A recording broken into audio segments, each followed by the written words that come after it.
আসসালামু আলাইকুম, কি অবস্থা সবার? আশা করি তোমরা সকলে ভালো আছো। তো আবারও চলে আসলাম আমরা নতুন আরেকটি টপিক নিয়ে। তো আজকে আমরা পড়ব হচ্ছে যে গত বলর যেই চ্যাপ্টারটা রয়েছে, এই চ্যাপ্টারের মহাকর্ষ পর্যন্ত আমরা পড়েছিলাম এবং এরপর থেকে নিউটনের তৃতীয় সূত্র থেকে আজকে আমরা পড়াশোনা করব। তো আমি আশা করব তোমরা যারা এই মুহূর্তে লাইভ কিংবা রেকর্ডেড ক্লাস দেখছো, তোমরা আমার পূর্ববর্তী ক্লাসটি তোমরা আশা করব তোমরা করে এসেছো, কারণ তা না হলে আসলে আজকে যেই লেকচারটা দেব সেখানের টপিকগুলো তোমাদের ধরতে অবশ্যই অসুবিধা হবে, কারণ আমি পূর্বের লেকচারের সাথে সামঞ্জস্য রেখে আমি আজকে ক্লাসটি নেব। তো যারা তোমরা করোনি তারা চাইলে তোমরা আগের লেকচারটা দেখে আসতে পারো, এরপরে তোমরা এই ক্লাসটা করবা। আশা করব যে তোমরা ক্লাসটা ভালো করে বুঝতে পারবা।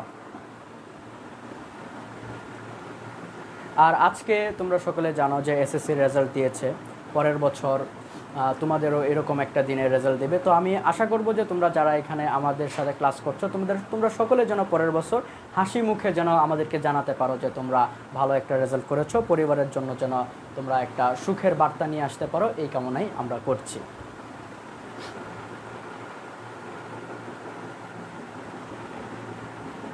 তো দেখো, আজকে শুরু করব হচ্ছে নিউটনের তৃতীয় সূত্র থেকে।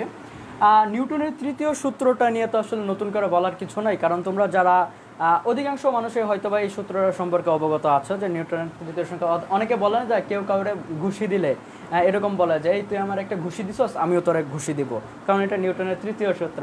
নিউটনের তৃতীয় সূত্রটা কি মূলত, যে প্রত্যেক ক্রিয়ারই সমান এবং বিপরীতমুখী প্রতিক্রিয়া বল রয়েছে। তো এটাই আমরা একটু বইয়ের ভাষায় লেখার চেষ্টা করি এবং বোঝার চেষ্টা করি আসলে কি বোঝানোর চেষ্টা করেছে এখানে।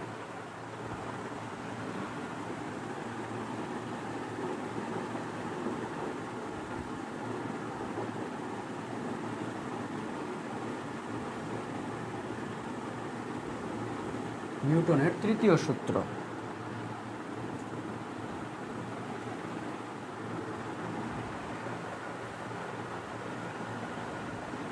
সূত্রটা হবে হচ্ছে যে যখন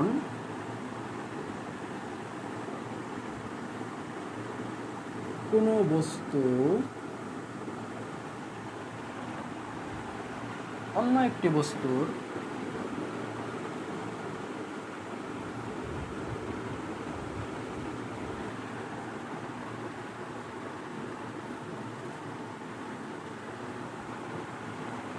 উপর বল প্রয়োগ করে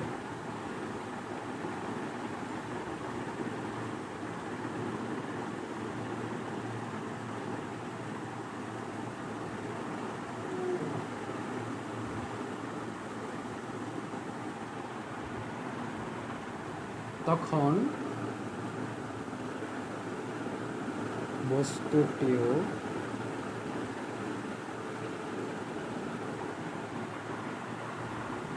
প্রথম বস্তুটির উপর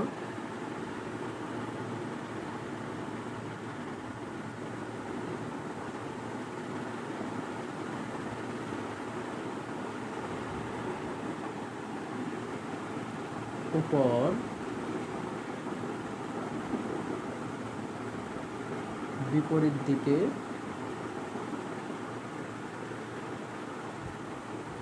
বল প্রয়োগ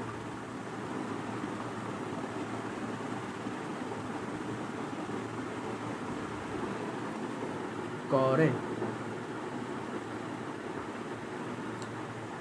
তো আশা করি তোমরা একটু বুঝতে পেরেছো যে কোনো একটা বস্তুর উপর যদি আমি বল প্রয়োগ করি তাহলে কি হবে, তাহলে ওই বস্তুটাও আমার উপরে কি করবে, বিপরীত দিকে সমান বল প্রয়োগ করবে। বুঝতে পারছো? তো এটা হচ্ছে নিউটনের তৃতীয় সূত্র, যেটাকে আমরা বলি হচ্ছে প্রতিক্রিয়ারই সমান এবং বিপরীতমুখী প্রতিক্রিয়া বল রয়েছে।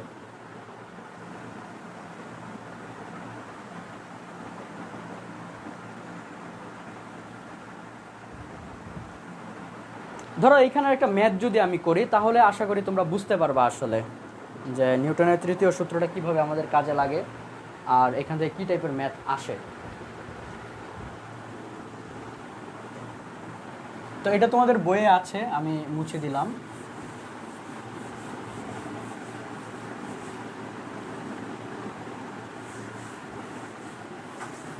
একটা ম্যাথ দেখি, তোমাদের বই থেকেই তোলা ম্যাথটা। যে ধরো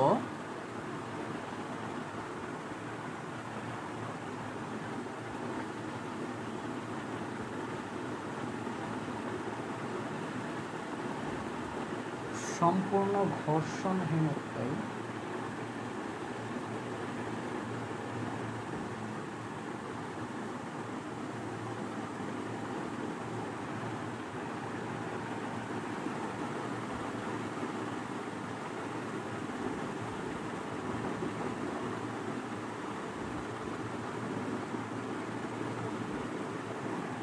যাচ্ছ,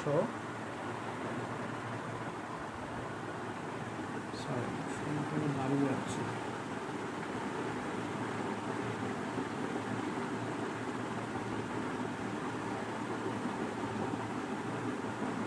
কি বলছে যে তুমি সম্পূর্ণ ঘর্ষণহীন একটি সমতলে দাঁড়িয়ে আছো, তোমার ওজন 50 কেজি। তোমার ওজন কত কেজি? 50 কেজি। এবং তোমার সামনে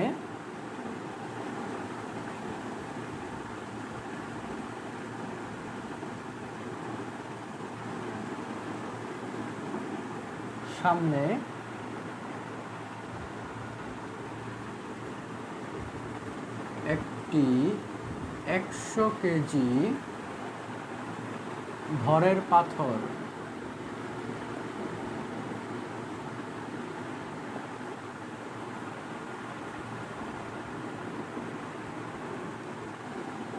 তুমি ঠিক করলে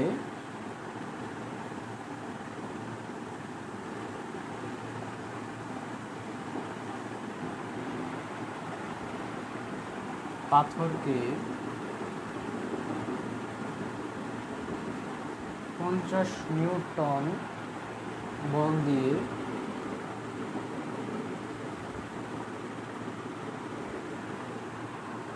ধাক্কা দিয়ে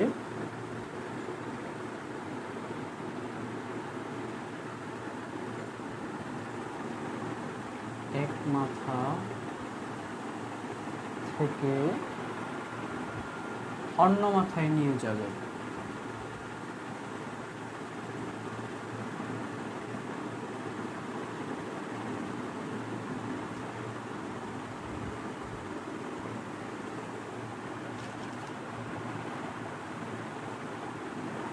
তো প্রথম প্রশ্নটা হচ্ছে যে 10 সেকেন্ড পরে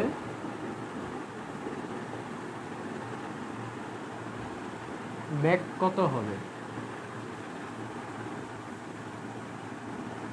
দেখো তো প্রশ্নটা বুঝতে পারতেছো কিনা, যে ধরো তুমি এক সম্পূর্ণ ঘর্ষণহীন একটি সমতলে দাঁড়িয়ে আছো। ধরো এই যে এটা একটা ঘর্ষণহীন সমতল। ঘর্ষণ জিনিসটা কি এটা আমরা পড়বো কিছুক্ষণ পরেই। তো আপাতত তো বুঝতেছো ঘর্ষণহীন মানে কি, যেখানে কোনো ধরনের বাধা নেই। এইরকম একটা তলের মধ্যে তুমি দাঁড়িয়ে আছো। ধরো এটা তুমি, হ্যাঁ এটা ধরো তুমি, তোমার সামনে কি তোমার ওজন দেওয়া আছে। তোমার ওজন ধরো দিলাম হচ্ছে 50 কেজি, হ্যাঁ 50 কেজি। তোমার সামনে 100 কেজি, তোমার সামনে 100 কেজি ওজনের, তোমার সামনে 100 কেজি ভরের একটি পাথর আছে। তোমার সামনে কি আছে? 100 কেজি ভরের একটা পাথর আছে।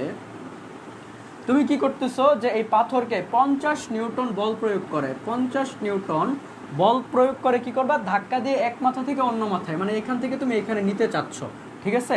তো এখন প্রশ্ন করতেছে যে 10 সেকেন্ড পরে তোমার বেগ কত হবে, বেগ কত হবে।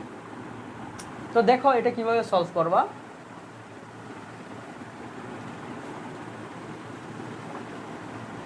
প্রথমে তোমার নিউটনের তৃতীয় সূত্রটা কি ছিল? প্রত্যেক ক্রিয়ারই ধরো এটা একটা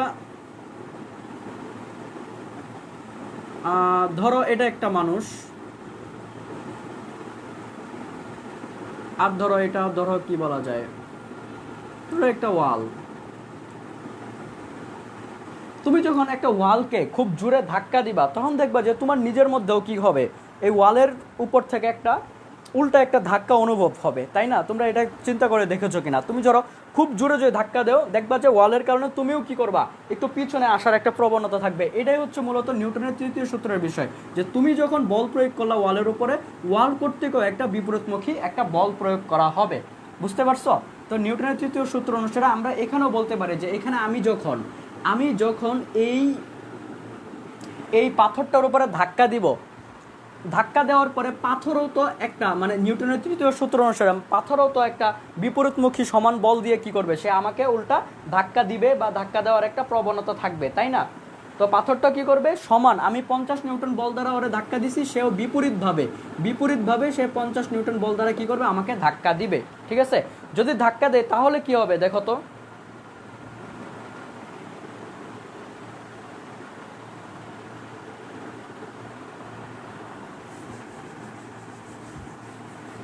যদি আমি যদি পাথরটাকে ধাক্কা দেই, তাহলে এফ ইজ ইকুয়াল টু কত, F is equal to M A. আর এফ এর মান এখানে কত, আমি কত বলে ধাক্কা দিলাম, 50 নিউটন বলে। 50 নিউটন বলে যদি ধাক্কা দেই, তাহলে এই পাথরের ভর কত, 100। আর এ আমরা জানি না, এর মানটা নির্ণয় করব। এর মানটা কত হবে, 50 ভাগ 100 সমান কত,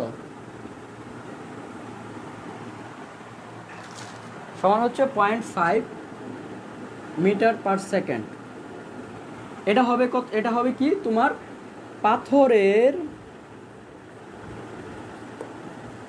পাথরের ত্বরণ। পাথরটাকে তুমি যখন ধাক্কা দিছো, পাথরের ত্বরণটা হবে এরকম। একই রকম ভাবে পাথরকে যখন তুমি ধাক্কা দিলা, ঠিক তদ্রুপ ভাবে পাথরটা কি করবে, তোমার উপরে বিপরীতমুখী একটা বল ক্রিয়া করবে। সেই বলটা কত হবে, সেই বলটাও সমান বল ক্রিয়া হবে। অর্থাৎ তোমার ক্ষেত্রেও পাথরটা কি করবে, এফ বল প্রয়োগ করবে। F is equal to M A হবে, যেখানে এমটা হবে তোমার ভর কত, 50 কেজি। তাহলে এফ যদি 50 হয়, এম যদি 50 ইন্টু এ, তাহলে এর মান কত, এর মান হবে হচ্ছে 1 মিটার পার সেকেন্ড স্কোয়ার। এটা হচ্ছে আমার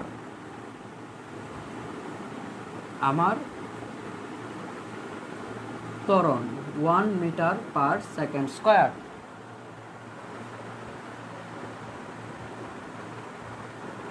তো আমরা এতক্ষণ যে কনসেপ্টটা বুঝলাম, যে আমি যখন পাথরটাকে ধাক্কা দিব, পাথরটা কি করবে, আমাকে যখন উল্টাভাবে ধাক্কা দিবে, তখন আমি কি করব, দূরে সরে যাব না। তো আমি ধাক্কা দেওয়ার পরে তো 10টা সেকেন্ড পর্যন্ত আমি তো অপেক্ষা করতেই পারবো না। 10 সেকেন্ড যাবত যে আমি ধাক্কা দিব, সেটা সম্ভব হবে না, কারণ তার পূর্বেই কী হবে, আমার মধ্যে দূরত্বর সৃষ্টি হয়ে যাবে। এটাই হচ্ছে এই ম্যাথের কনসেপ্ট, যে এখানে তোমার বলা ছিল যে 10 সেকেন্ড পর বেগ কত হবে। 10 সেকেন্ড পর বেগ আসলে বের করা সম্ভব না, কারণ কি হবে, কারণ হবে হচ্ছে 10 সেকেন্ড পরে আমার আর পাথরের মধ্যে দূরত্বর সৃষ্টি হয়ে যাবে। পাথরকে যখন আমি ধাক্কা দেব, তখন পাথরের ত্বরণ হয়ে যাবে হচ্ছে 0.5 মিটার পার সেকেন্ড স্কোয়ার। এই বেগে সে কী করবে, যেহেতু রাস্তাটা ঘর্ষণহীন, সেক্ষেত্রে পাথরটা কি করবে, তার নিজের মতো করে সামনের দিকে এগিয়ে যাবে 0.5 মিটার পার সেকেন্ড স্কোয়ার বেগে ত্বরণে। একই রকমভাবে আমি কি করব, আমাকেও পাথরটা উল্টা 50 নিউটন বল প্রয়োগ করবে, সেক্ষেত্রে আমার ত্বরণটা হবে 1 মিটার পার সেকেন্ড স্কোয়ার। সেক্ষেত্রে আমিও কি করব, উল্টা দিকে 1 মিটার পার সেকেন্ড ত্বরণে পিছনের দিকে সরে আসব। সুতরাং আমার আর পাথরের মধ্যে একটা কি দূরত্ব সৃষ্টি হবে। অর্থাৎ আমি 10 সেকেন্ড পর্যন্ত পাথরের উপরে বল প্রয়োগ করতে পারবো না, অর্থাৎ 10 সেকেন্ড পরে বেগ নির্ণয় করা সম্ভব হবে না। এখানে লিখে দেই। সুতরাং কনসেপ্টটা তো আশা করি বুঝতে পেরেছো, তাই না? আশা করি তোমরা বুঝতে পেরেছো, না বুঝলে অবশ্যই জানাবা। 10 সেকেন্ড পর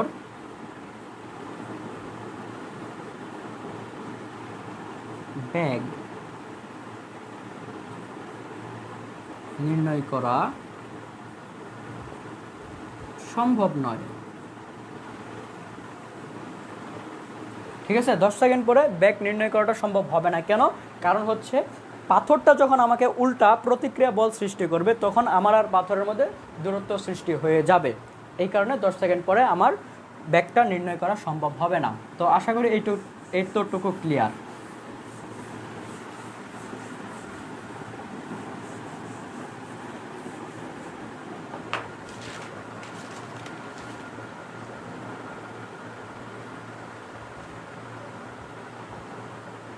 দেখো এইখানে আরেকটা প্রশ্ন করছে, বলছে যে ধরো ধরো তুমি 2 সেকেন্ড বল প্রয়োগ করতে পেরেছো।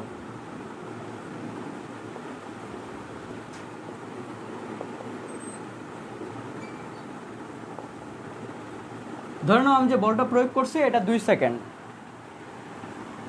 2 সেকেন্ড বল প্রয়োগ করার পরে ধরো আমি পিছিয়ে আসছি, ঠিক আছে, আগের যে ম্যাথটা অনুযায়ী যে 10 সেকেন্ড পর্যন্ত ধাক্কা দেওয়া সম্ভব হবে কি না, আমরা দেখলাম যে 10 সেকেন্ড পর্যন্ত ধাক্কা দেওয়া সম্ভব হচ্ছে না। তো এখানে আবার বলে দেওয়া হয়েছে যে 2 সেকেন্ড ধরে নাও যে 2 সেকেন্ড তুমি বল প্রয়োগ করছো, সেক্ষেত্রে কি বললো, সেক্ষেত্রে কি হবে এটা জিজ্ঞেস করছে, কি হবে যে 2 সেকেন্ড যদি তুমি বল প্রয়োগ করে থাকো সেক্ষেত্রে কি হবে। তো দেখো আমি পূর্বের কনসেপ্ট অনুযায়ী, পূর্বের যে ম্যাথটা ছিল সেই অনুযায়ী আমি বলতে পারছি যে আমার ব্যাগটা কত ছিল, এটা মি দিয়ে দেই এম, আর এটা হচ্ছে পাথর। হ্যাঁ, আমার ব্যাগ ছিল হচ্ছে 1 meter per second square, sorry bag না, আমার ত্বরণটা ছিল 1 মিটার পার সেকেন্ড স্কোয়ার, আর পাথরের ত্বরণ ছিল 0.5 মিটার পার সেকেন্ড স্কোয়ার, ঠিক আছে। তো দেখো তো যদি আমার ত্বরণ যদি এত হয় তাহলে দেখো 2 সেকেন্ড পরে আমার কতটুকু দূরত্ব হবে কিংবা কতটুকু বেগ হবে এটাকে আমি বের করতে পারবো, পারার অবশ্যই কথা, কারণ আমরা জানি v = u + at, সেক্ষেত্রে আমার a এর মান আছে, t এর মান আছে, এবং u এর মান কি, প্রাথমিক অবস্থায় তো আমি স্থির ছিলাম, তাই না, সেক্ষেত্রে আমি v এর মানটা নির্ণয় করতে পারবো, v = at, অর্থাৎ এর মান হচ্ছে 1 × t এর মান 2 মিটার পার সেকেন্ড। এটা হচ্ছে কি 2 সেকেন্ড পরে আমার ব্যাগ। একই রকমভাবে 2 সেকেন্ড পরে এই পাথরের ব্যাগটা কত হবে একটু নির্ণয় করি, u + at, অর্থাৎ এটা 1 দিই,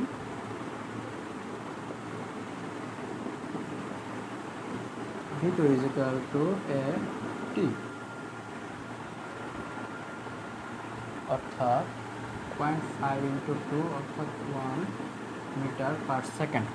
দেখো তো এখানে কনসেপ্টটা কি বলছে যে যদি তুমি 2 সেকেন্ড যাবত যদি বল প্রয়োগ করো তাহলে কি হবে, 2 সেকেন্ড যাবত যদি আমি বল প্রয়োগ করি তাহলে আমার বেগ হবে হচ্ছে 2 সেকেন্ড পরে 2 meter per second. 2 meter per second বেগে কি হব আমি, 2 মিটার পার সেকেন্ড বেগে আমি এই দিকে সরে আসব 2 সেকেন্ড পরে, এবং ওই পাথরের বেগটা কত হবে 2 সেকেন্ড পরে হবে হচ্ছে 1 মিটার পার সেকেন্ড, এবং পাথরটাও কি সে এই দিকে আমার ধাক্কার ফলে সে 1 মিটার পার সেকেন্ড বেগে সামনের দিকে চলে যাবে, এবং আমি কি করব 2 মিটার পার সেকেন্ড বেগে পিছনের দিকে সরে আসব। কথা কি ক্লিয়ার?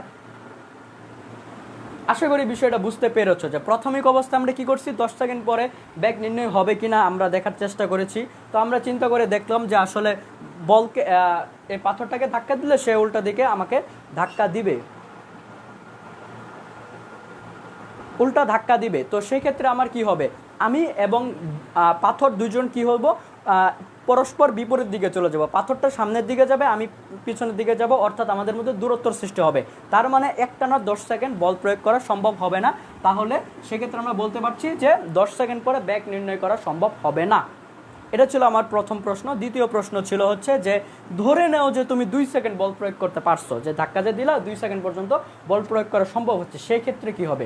সেক্ষেত্রে আমি নির্ণয় করে দেখলাম যে 2 সেকেন্ড যদি বল প্রয়োগ করি তাহলে 2 সেকেন্ডে আমার বেগ হবে হচ্ছে 2 মিটার পার সেকেন্ড, এবং ওই পাথরের বেগ হবে হচ্ছে 1 মিটার পার সেকেন্ড। অর্থাৎ 2 সেকেন্ড বল প্রয়োগ করা হলে পাথরটা 1 মিটার পার সেকেন্ড বেগে সামনে চলে যাবে, এবং আমি কি করব, আমি 2 মিটার পার সেকেন্ড বেগে পিছনের দিকে চলে যাব। এই ছিল আমার মূল কনসেপ্ট। তো এই ম্যাথটা আশা করি বুঝতে পেরেছো, এটা নিউটনের তৃতীয় সূত্র অনুযায়ী আমরা এই ম্যাথটার কনসেপ্টটা ক্লিয়ার করলাম।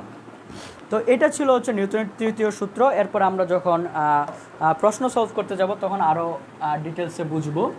এবার আমরা আরেকটা টপিক নিয়ে পড়বো, সেটা হচ্ছে ঘর্ষণ। এটা খুবই ইম্পর্টেন্ট এবং এখান থেকে তোমাদের বেশ ভালোই ম্যাথ আছে। সো আগে তোমার বুঝতে হবে যে ঘর্ষণ জিনিসটা কি।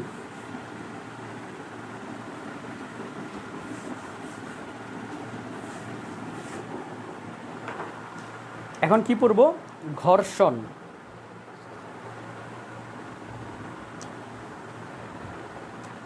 আর ঘর্ষণের সংজ্ঞাটা একটু দেখি।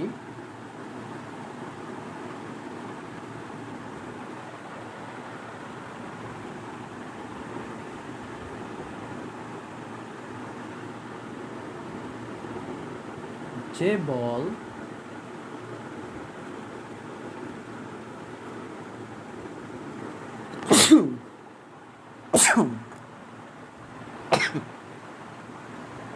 যে বল পরস্পরের সংস্পর্শে থাকা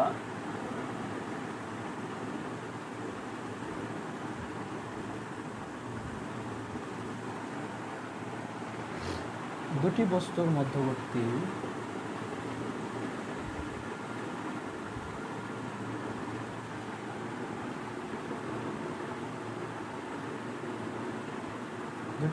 মধ্যবর্তী আপেক্ষিক গতিকে বাধা দান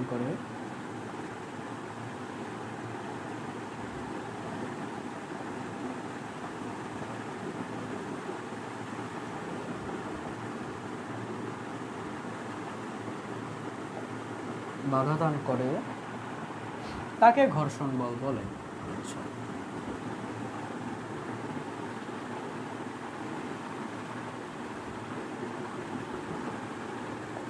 দেখো যে ঘর্ষণ বল কাকে বলে এই সংজ্ঞাটা আমি লিখেছি যে যেই বলটা কি করে পরস্পরের সংস্পর্শে থাকা দুটি বস্তুর মধ্যবর্তী আপেক্ষিক গতিকে বাধা দান করে তাকে ঘর্ষণ বল বলে।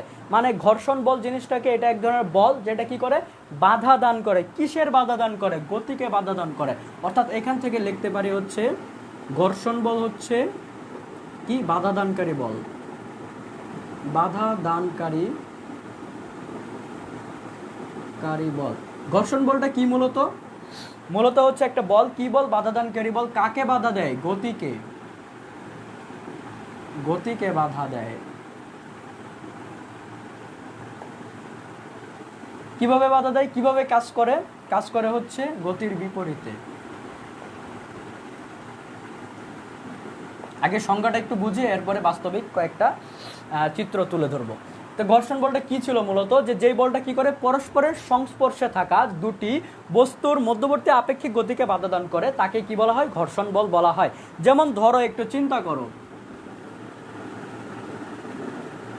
এটা একটা তল, ধরো গাড়ি,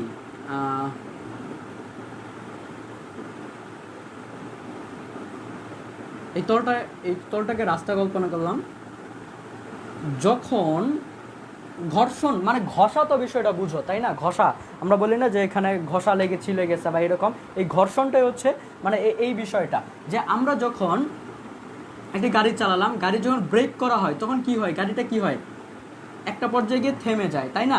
এই যে থেমে গেছে, থামাটা কিভাবে থামে? আমরা যখন এই ব্রেকটাতে চাপ দিই তখন কি হয়?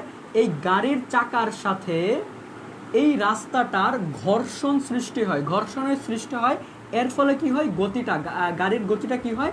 ত্বরান্বিত হয়, অর্থাৎ গাড়ির গতিটা হ্রাস পেয়ে আস্তে আস্তে কমে যায়। তো এই বিষয়টাই হচ্ছে মূলত ঘর্ষণ। বিষয়টা বুঝতে পেরেছো? ধরো একটা মার্বেলকে যদি আমরা ছেড়ে দেই কিংবা একটা বলকে যদি ছেড়ে দেই, বলকে একটা মাঠের মধ্যে ছেড়ে দিলাম, কি করবে সে? আস্তে আস্তে সে কি করবে? সামনের দিকে এগুতে থাকবে, কিন্তু একটা পর্যায়ে গিয়ে সে কি করবে? তার গতিটা আস্তে আস্তে গিয়ে কমে যাবে। এই যে গতিটা কমে গেল, গতিটা কমে কেন গেল? তুমি কি বলটাকে কি নিজের থেকে থামাইছো? না, থামাও নাই। এই বলটা কি করছে? মাঠের সাথে ঘষা খেতে খেতে, অর্থাৎ মাঠের তলের সাথে ঘর্ষণের সৃষ্টি হওয়ার ফলে একটা সময় তার গতিটা ত্বরান্বিত হয়ে যায়, অর্থাৎ গতিটা শূন্য হয়ে যায়। এই হচ্ছে মূলত ঘর্ষণের কনসেপ্ট। বুঝতে পারছো? এটা কি ঘর্ষণটা? এটা একটা বল। কি বল? বাধা দানকারী বল। কাকে বাধা দেয়? গতিকে বাধা দেয়। এর অবস্থানটা কি? গতির বিপরীত দিকে। গতি যদি এই দিক বরাবর কাজ করে তাহলে ঘর্ষণ বলটা কাজ করবে বিপরীত দিকে। বুঝতে পারছো? তো এই হচ্ছে মূলত ঘর্ষণের কনসেপ্ট। ঘর্ষণ কয় প্রকার এটা নিয়ে আমরা একটু আলোচনা করব। তোমাদের বইয়ে ঘর্ষণ সম্পর্কে ঘর্ষণের প্রকারভেদ দেওয়া আছে, কয়েকটা ঘর্ষণ। একটা হচ্ছে স্থিতি ঘর্ষণ, একটা হচ্ছে কি স্থিতি ঘর্ষণ। স্থিতি নাম শুনেই বুঝতে পারতেছো যে স্থিতি ঘর্ষণ মানে কি। দুইটা স্থির বস্তুর মধ্যে যদি ঘর্ষণের সৃষ্টি হয় বা দুইটা স্থির বস্তুর মধ্যে যে বাধাদানকারী বল থাকে সেটাকে বলা হয় হচ্ছে স্থিতি ঘর্ষণ। যেমন ধরো এখানে একটা বক্স আছে, একটা তলের মধ্যে, বক্সটাও স্থির, তলটাও স্থির। তো এই বক্সটাকে তুমি যখন ধাক্কা দিবা, তুমি কি চাইলেই কি হুট করে ধাক্কা দিয়ে সরাই ফেলতে পারো? অবশ্যই তোমার কি হবে? একটু কষ্ট হবে। ধরো এখানে একটা ধরো এটাকে একটা তল ধরলাম, এই ডাস্টারটাকে আমি এভাবে রাখলাম, এটা যদি এটা স্থির অবস্থায় আছে, এখানে ধাক্কা দিয়ে অবশ্যই আমার কি করতে হচ্ছে, একটু বল প্রয়োগ করতে হচ্ছে, কষ্ট হচ্ছে। এই যে কষ্টটা হচ্ছে এটাই মূলত এই ঘর্ষণের কারণে হচ্ছে। যদি একদম স্মুথ হইতো তাহলে দেখতে যায় একদম হুট করে চলে যেত। যে এই যে স্থিতি, দুইটা স্থিতিশীল বস্তুর মধ্যে যদি যেই ঘর্ষণটা থাকে, যে বাধাদানকারী বল থাকে, সেটাকে আমরা বলবো হচ্ছে ঘর্ষণ বল। আর এই যে স্থিতি ঘর্ষণ বল, আর এই স্থিতি ঘর্ষণের ফলে আমরা এটা তোমাদের এমসিকিউতে আসবে, স্থিতি ঘর্ষণের ফলে আমরা হাঁটতে পারি। যদি এরকম হতো আমরা একটা পিছলা একটা রাস্তা দিয়ে হাঁটছি, তখন আমরা কি করি? আমরা ম্যাক্সিমাম সময় কি করি? পিছল খেয়ে যাই, স্লিপ খেয়ে যাই।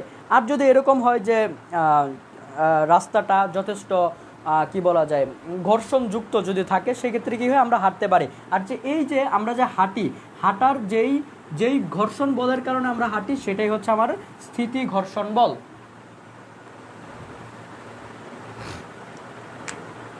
আমরা যখন হাঁটি, কোনো একটা তল দিয়ে আমরা যখন হাঁটি, তখন আমাদের পায়ের বা আমাদের পা অথবা আমাদের জুতার সাথে কি হয়, জুতার সাথে তলের স্থিতি ঘর্ষণ তৈরি হয়, এই কারণে আমরা পিছলে পড়ে যাই না। কিন্তু যখন এই রাস্তাটা যখন একদম পিছল থাকবে, সেই ক্ষেত্রে কী হবে, এই ঘর্ষণটা তৈরি হবে না। যদি ঘর্ষণটা তৈরি না হয়, সেক্ষেত্রে কি হবে, সেক্ষেত্রে আমরা পিছল খেয়ে পড়ে যাব। সো স্থিতি ঘর্ষণ থাকার কারণেই মূলত আমরা হাঁটতে পারি। তো বুঝতে পেরেছি স্থিতি ঘর্ষণটা কি। এবার আরেকটা ঘর্ষণ নিয়ে আলোচনা করব, সেটা হচ্ছে কি গতি ঘর্ষণ।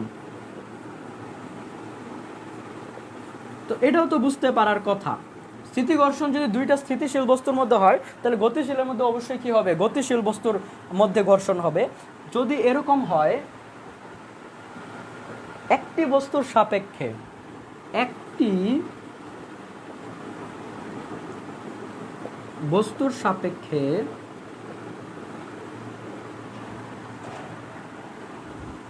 অপর বস্তু যদি চলমান থাকে,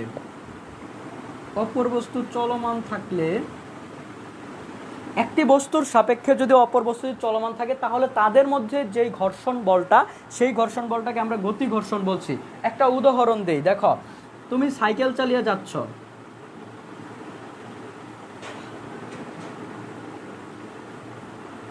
ধরো এটা একটা সাইকেল, ঠিক আছে, এই সাইকেল চালিয়ে যাচ্ছ তুমি।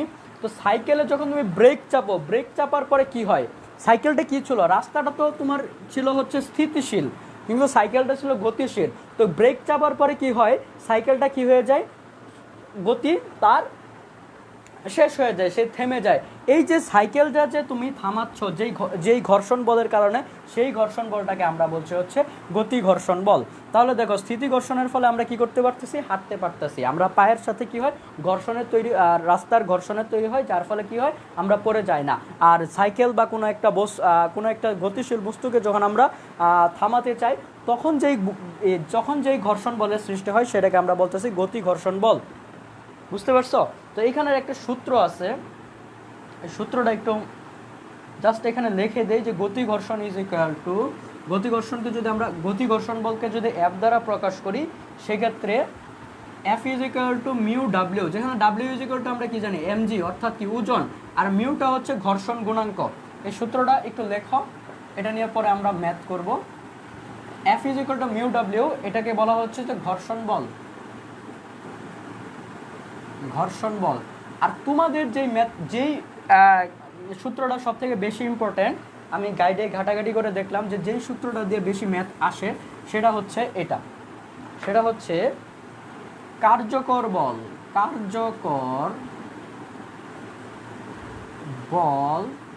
ইজ ইকুয়াল টু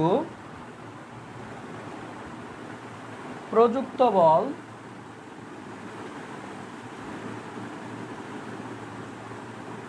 মাইনাস ঘর্ষণ বল।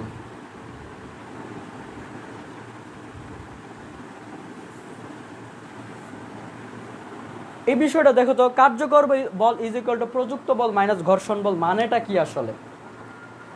এটা নিয়ে একটু আলোচনা করে এরপরে আমি আরও দুইটা ঘর্ষণ বল নিয়ে আলোচনা করবো। একটা হচ্ছে আবর্ত ঘর্ষণ বল, আরেকটা কি বল, আরেকটা প্রবাহী ঘর্ষণ বল। তো আশা করি স্থিতি এবং গতি ঘর্ষণ নিয়ে তোমরা বুঝতে পেরেছ। স্থিতি জিনিসটা কি? স্থিতিশীল বস্তুর মধ্যে যে ঘর্ষণ বল সেটা স্থিতি ঘর্ষণ বল, যার ফলে আমরা হাঁটাহাঁটি করতে পারি। গতি ঘর্ষণ বল কোনটা? একটা স্থিতিশীল বস্তুর সাপেক্ষে যদি আরেকটা বস্তু গতিশীল হয় তাহলে তাদের মধ্যে যেই গতিটা রয়েছে, যেই ঘর্ষণ বলটা রয়েছে সেটাকে আমরা বলছি গতি ঘর্ষণ বল। এবার আমি এই জিনিসটা নিয়ে একটু আলোচনা করি। ঘর্ষণ বলের জিনিসটা কি? ঘর্ষণ বলের কনসেপ্টটা হচ্ছে ঘর্ষণ বলটা কি করবে? গতিকে বাধা দান করবে। তো ধরো আমি 50 নিউটন বল একটা বস্তুর উপরে প্রয়োগ করলাম, একটা বস্তুর উপরে প্রযুক্ত বল প্রয়োগ করলাম হচ্ছে 50 নিউটন। ভালো কথা, ধরো এই বক্স আছে, বক্সের উপরে 50 নিউটন বল প্রয়োগ করে আমি সামনের দিকে নিয়ে যাচ্ছি। এখন এর যদি 10 নিউটন যদি ঘর্ষণ বল থাকে, আমি কি করলাম, এই যে তলটা, এই তলের যদি ঘর্ষণ বল 10 নিউটন থাকে তাহলে কি হবে দেখো তো? 50 নিউটন বল পুরোপুরি কাজ করবে, কারণ 50 নিউটন বল প্রয়োগ করার পরে 10 নিউটন বল সে কি করতেছে, সে ঘর্ষণের ফলে তার কি হয়ে যাচ্ছে, ক্ষয় হয়ে যাচ্ছে। বিষয়টা বুঝতেছো কি না? যে প্রযুক্ত বল আমি যত করছি তার থেকে যদি আমি ঘর্ষণ বলটা বাদ দিয়ে যেই বলটা পাবো সেটাই হচ্ছে মূলত ওই বস্তুর উপর কার্যকর বল। অর্থাৎ কোনো একটা ঘর্ষণযুক্ত রাস্তা দিয়ে যদি কোনো একটা বস্তুকে নিয়ে যায় এবং সেই বস্তুটার উপরে যতটুকু বল প্রয়োগ করব ততটুকু বল তার কার্যকর হবে না। তার কার্যকর হবে কতটুকু বল? যে যতটুকু প্রয়োগ করছি তার থেকে ঘর্ষণ বলটা বিয়োগ করলে যতটুকু থাকবে সেটাই হবে তার কার্যকর বল। অর্থাৎ কার্যকর বল হবে হচ্ছে প্রযুক্ত বল মাইনাস ঘর্ষণ বল। আশা করি তোমাকে এই কনসেপ্টটা বোঝাতে আমি সক্ষম হয়েছি। প্রযুক্ত বলকে যদি আমি অ্যাপ দ্বারা প্রকাশ করি, কার্যকর বলকে যদি আমরা অ্যাপ দ্বারা প্রকাশ করি এবং প্রযুক্ত বলকে যদি পি দ্বারা প্রকাশ করি এবং ঘর্ষণ বলকে যদি এফ কে দ্বারা প্রকাশ করি তাহলে F is equal to P minus F কে। এই সূত্রটা ভেরি ভেরি ইম্পর্টেন্ট, এটা দিয়ে আমি একটু পরে ম্যাথ করব। তো এটা একটু লিখে রাখো যে কার্যকর বল মানে কি? প্রযুক্ত বল মাইনাস ঘর্ষণ বল। ঠিক আছে, যেখানে আমরা লিখতে পারি কার্যকর বলকে এফ দ্বারা প্রকাশ করব, প্রযুক্ত বলকে পি দ্বারা প্রকাশ করব এবং ঘর্ষণ বলকে এফ কে দ্বারা প্রকাশ করব। F is equal to P minus F কে। ঠিক আছে, এই হলো তোমার ঘর্ষণ বলের একটা সূত্র, এটা দিয়ে আমরা ম্যাথ করব। তো আমরা যেখানে ছিলাম আবার ফিরে যাই।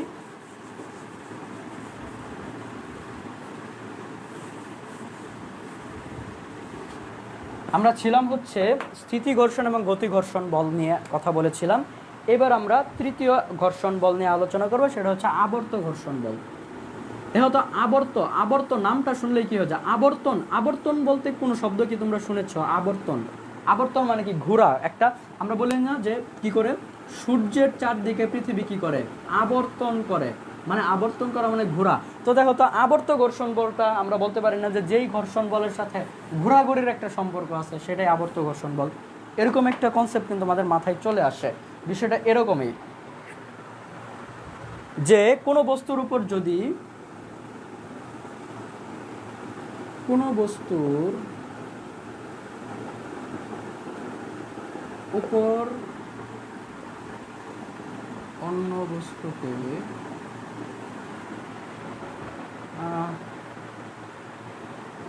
বস্তুকে গড়িয়ে,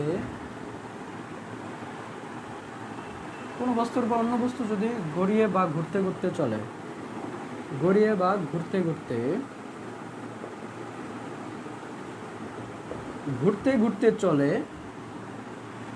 তাহলে যেই বলের কারণে এই বস্তুটা ঘুরতে ঘুরতে চলছে সেটাকে আমরা বলতেছি আবর্ত ঘর্ষণ বল। তো সংজ্ঞাটা বা এর পরিচিতিটা অনেকটা এরকমই যে কোনো বস্তুর উপর অন্য বস্তু যদি গড়িয়ে বা ঘুরতে ঘুরতে চলে তাহলে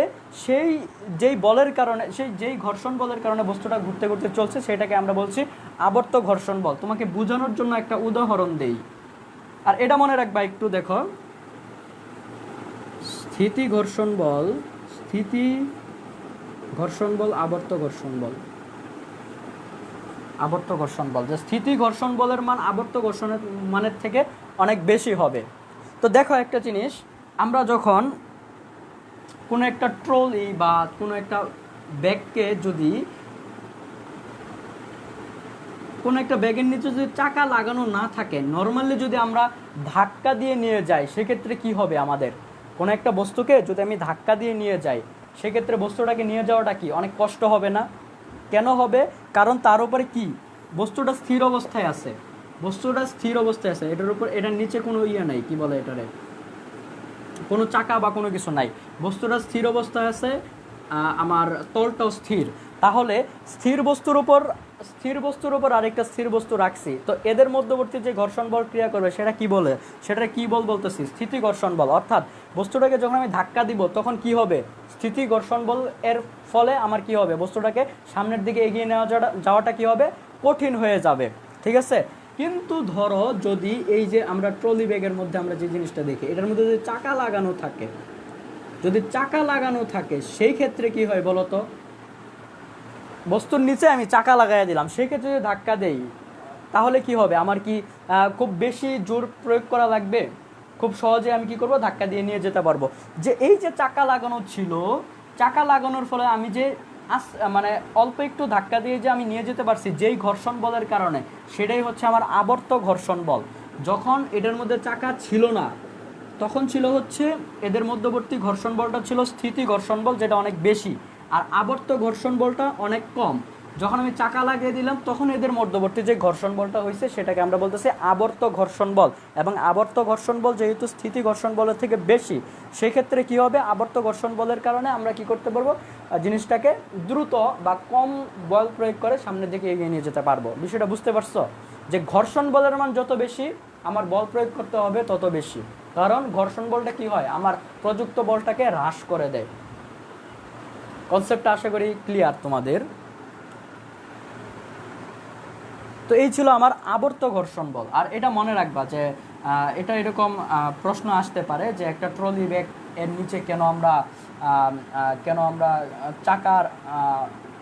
আমরা চাকা ইউজ করি এবং এর ফলে কেন ট্রলিটাকে দ্রুত নিয়ে যাওয়া যায়, কেন আমরা শুধুমাত্র এই চাকা ছাড়া একটা বস্তুকে কেন আমরা কি বলা যায় নিয়ে যেতে কষ্ট হয়। তো এই জিনিসটা আমরা ব্যাখ্যা করব হচ্ছে স্থিতি ঘর্ষণ এবং আবর্ত ঘর্ষণ বলের মাধ্যমে। যে স্থিতি ঘর্ষণ বলটা অনেক বেশি থাকে যার ফলে আমাদের ধাক্কা দিয়ে নিয়ে যাওয়াটা অনেক কষ্টকর হয়। আবর্ত ঘর্ষণ বলে আবর্ত ঘর্ষণটা কম থাকে যার ফলে আমার কি হয়?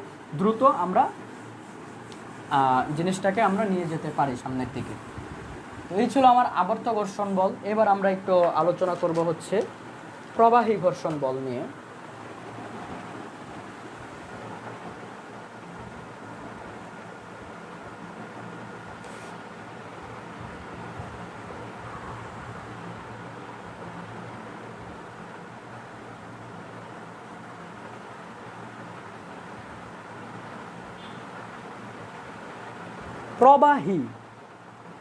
প্রবাহী নামটা শুনেই বুঝতে পারতেছে কি হবে? যে জিনিসটা ফ্লো হয় বা প্রবাহ ঘটে। অ্যান্ড প্রবাহ কোন কোন জায়গায় ঘটে? কঠিন পদার্থের মধ্যে কি কখনো প্রবাহ ঘটে?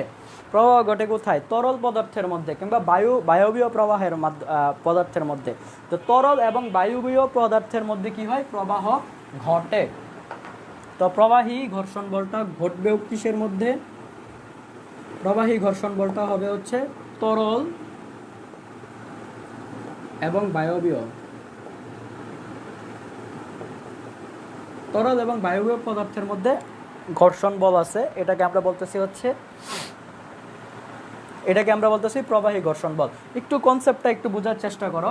আমরা যখন অনেক সময় দেখি যে বিমান থেকে কি হয়? প্যারাশুট দিয়ে মানুষ নামে।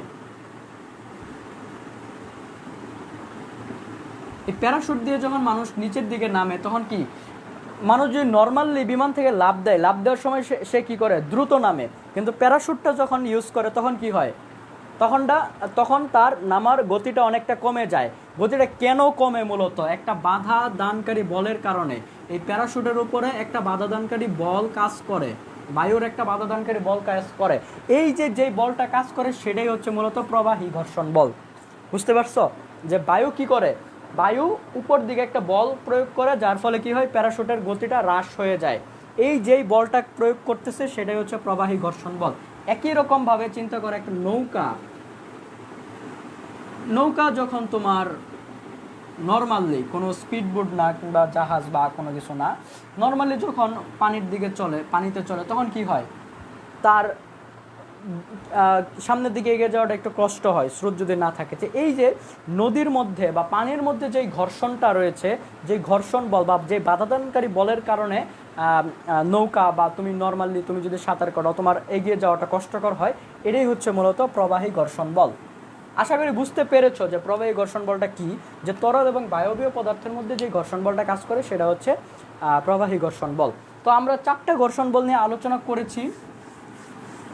একটা ছিল কি, একটা ছিল হচ্ছে আমার স্থিতি ঘর্ষণ বল। স্থিতি ঘর্ষণ বলের একটা উদাহরণ, আমরা যখন হাঁটি, রাস্তা দিয়ে যখন হাঁটি তখন কি হয়, হাঁটার সময় আমরা পিছল খেয়ে পড়ে যাই না, কিংবা হাঁটাটা আমাদের স্মুথলি হাঁটতে পারি। এই যে হাঁটতে পারতেছি এটা মূলত স্থিতি ঘর্ষণ বলের কারণে হয়। আমাদের পায়ের সাথে কি হয়, রাস্তার একটা ঘর্ষণ বলের সৃষ্টি হয়, যার ফলে কি হয়, আমরা পড়ে যাচ্ছি না। এটা হচ্ছে স্থিতি ঘর্ষণ বলের উদাহরণ। গতি ঘর্ষণ বলের উদাহরণটা কি, সাইকেল বা কোনো একটা গাড়িকে যদি আমরা থামাতে চাই, তাহলে চলন্ত গাড়িটাকে যখন ব্রেক চাপি তখন কি হয়, রাস্তার সাথে ওই গাড়ির চাকার ঘর্ষণের সৃষ্টি হয়। গতিশীল গাড়ির ঘর্ষণের যখন সৃষ্টি হচ্ছে তখন কি হয়, গাড়িটা থেমে যায়। তো এই যে যেই ঘর্ষণ বলের কারণে একটা গতিশীল বস্তু থেমে গেল, সেটাই হচ্ছে মূলত কি, গতি ঘর্ষণ বল। এরপরে আরেকটা কি বললাম, আবর্ত ঘর্ষণ বল। মানে এই যে নর্মালি আমি একটা বস্তুকে ধাক্কা দিয়ে সরিয়ে নিলে যতটা বল প্রয়োগ করতে হয়, কিন্তু ওই বস্তুর উপর নিচে যদি আমরা চাকা লাগিয়ে দিই তাহলে কি হয়, ধাক্কা দিলে দ্রুত চলে যায়। এই যেই চাকা লাগানোর ফলে যেই ঘর্ষণ বলের সৃষ্টিটা হয় সেটা হচ্ছে আবর্ত ঘর্ষণ বল। আর চাকা না থাকলে কি হয়, স্থিতি ঘর্ষণ বল হয়।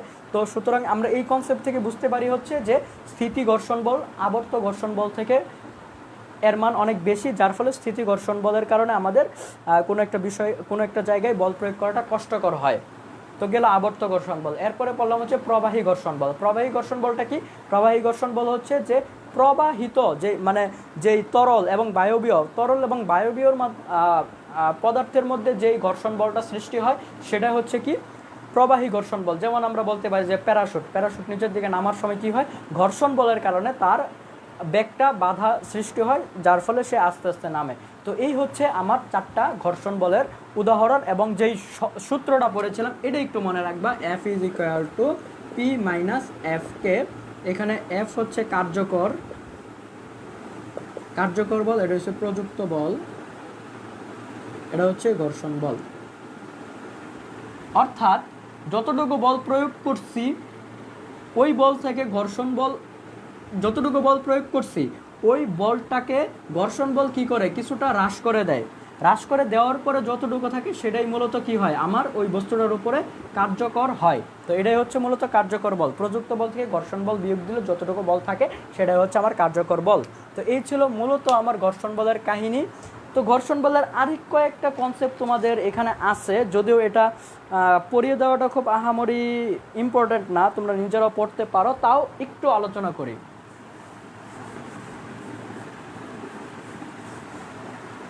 এই কনসেপ্টটা হচ্ছে মূলত যে গতির উপর ঘর্ষণের প্রভাব। গতির উপর ঘর্ষণের প্রভাব কীরকম হতে পারে, গতি আর ঘর্ষণের মধ্যে সম্পর্ক কি, সাপ নেউলের মতো। মানে গতিটা কি করবে, গতি আমি যদি বাড়ানোর চেষ্টা করি, ঘর্ষণটা কি করবে, তার গতিটাকে কমিয়ে দিবে। অর্থাৎ গতি কি করবে, ঘর্ষণটা কি করবে, গতি কমাতে সহায়তা করে। তো দেখো আমরা অনেক সময় আমরা তো টায়ার দেখছি, তাই না? টায়ারের মধ্যে কি হয়, টায়ারের মধ্যে কি বলা যায়, এটাকে কি বলে, খাঁজ বলা হয় আর কি। টায়ারের মধ্যে দেখবা গাড়ি বলো কিংবা সাইকেল বলো, এগুলো টায়ারের মধ্যে খাঁজ থাকে। এই খাঁজগুলো কেন দেওয়া হয় মূলত, এমনকি আমাদের রাস্তার মধ্যে কেন রাস্তাটা একদম পিচ্ছিল করে বানানো হয় না, কেন বানানো হয় না? ধরো আমি যদি একটা পিচ্ছিল রাস্তার মধ্যে খাঁজ ছাড়া একটা গাড়িকে, খাঁজ ছাড়া টায়ারের যুক্ত একটা গাড়িকে যদি আমরা চালাই, সেক্ষেত্রে কি হবে, অ্যাক্সিডেন্ট ঘটার সম্ভাবনা খুবই বেশি। কারণ একে তো রাস্তাটা পিচ্ছিল, তার উপরে টায়ারের কোনো খাঁজ নাই, তার ফলে কি হবে, ব্রেক করাটা খুবই কষ্টদায়ক হয়ে যাবে। কারণ কি, কারণ আমরা একটু আগে দেখেছি গতি ঘর্ষণ বল যখন আমরা পড়েছিলাম তখন দেখেছি যে কোনো একটা গতিশীল বস্তুকে ব্রেক করলে কি হয়, ওই বস্তুটার চাকা অর্থাৎ গাড়িটার চাকার সাথে রাস্তার কি হয়, ঘর্ষণের সৃষ্টি হয়, তার ফলে কি হয়, গাড়িটা থেমে যায়। এখন রাস্তাটা যদি স্মুথ হয় তার মানে কি, এর ঘর্ষণ বলটা খুবই কম। এমন টায়ারও যদি তোমার কোনো খাজ না থাকে, সেক্ষেত্রেও কি হবে, আমাদের ঘর্ষণ বলটা খুবই কম কাজ করবে। সেক্ষেত্রে কি হবে, গাড়িটা থামানো কষ্টকর হয়ে যাবে। তো এই কয়েকটা কনসেপ্ট, যেমন টায়ারের পৃষ্ঠ, যে টায়ারের পৃষ্ঠে যদি আমরা খাঁজ দেই সেক্ষেত্রে কি হবে, সেক্ষেত্রে আমার ঘর্ষণ বলটা বেশি কাজ করবে। এমনকি রাস্তার মসৃণতা যদি কম করি, রাস্তা যদি অতিরিক্ত মসৃণ না করি, সেক্ষেত্রে কি হবে, ঘর্ষণ বলটা বেশি কাজ করবে। তো ঘর্ষণ বলটা কেন কাজ করবে, কারণ গতি কমানোর জন্যে। তা না হলে দেখা গেছে আমি গতিশীল বস্তুকে ছেড়ে দিলাম, এটাকে থামানোটা প্রায় ইম্পসিবল হয়ে যাবে। এই কারণে আমার কী করতে হবে, ঘর্ষণ বলটা আমার প্রয়োজন। তো তোমাদের কয়েকটা প্রশ্ন আসতে পারে যে ঘর্ষণ কমাতে কি করতে হতে পারে, ঘর্ষণ কমাতে কিংবা ঘর্ষণ বাড়াতে কি করা লাগতে পারে। এইগুলো আমি দেখলাম যে তোমাদের খ নাম্বার প্রশ্ন, যেটা অনুধাবনমূলক প্রশ্ন, সেখানে থাকতে পারে। তো কয়েকটা জিনিস আমি একটু লিখে দিই, দেখো তোমরা নিজেরাই বুঝবে, এটা তোমাদের কমন সেন্স দিয়ে, যে ঘর্ষণ জিনিসটা যদি বুঝে থাকো তাহলে ঘর্ষণ কমাতে তুমি কি করতে পারো এটাও বুঝবা, ঘর্ষণ বাড়াতে কি করতে পারো এটাও বুঝবা।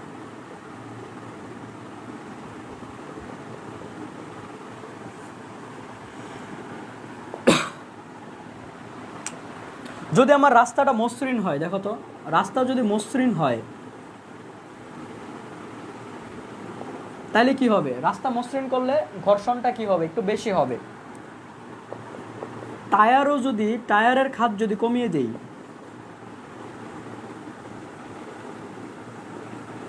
সেক্ষেত্রেও কি হবে, ঘর্ষণ বেশি হবে, ঘর্ষণ কম হবে। রাস্তার মধ্যে যদি তেল বা মোবিল এগুলো যদি ব্যবহার করে, কিংবা শুধু রাস্তা না, ঘর্ষণ তো তোমার যেমন ধরো সেলাই মেশিনের মধ্যে দেখো না, যে তোমাদের মা খালারা যদি সেলাই করে থাকে কিংবা দর্জির দোকানে গিয়ে দেখবে আরে কি করে, তেল দেয় মেশিনের মধ্যে, তেল দেয়, তার ফলে কি হয়, মেশিনটা খুব মসৃণ হয়, অর্থাৎ তার ঘর্ষণটা কমে। সুতরাং এর ফলে কি হয়, মেশিনটা খুব দ্রুত চলে। তো এই যে তেল বা মোবিল এই সমস্ত জিনিস ব্যবহার করলে কি হয়, আমার ঘর্ষণ কমে। তেল মোবিল জাতীয়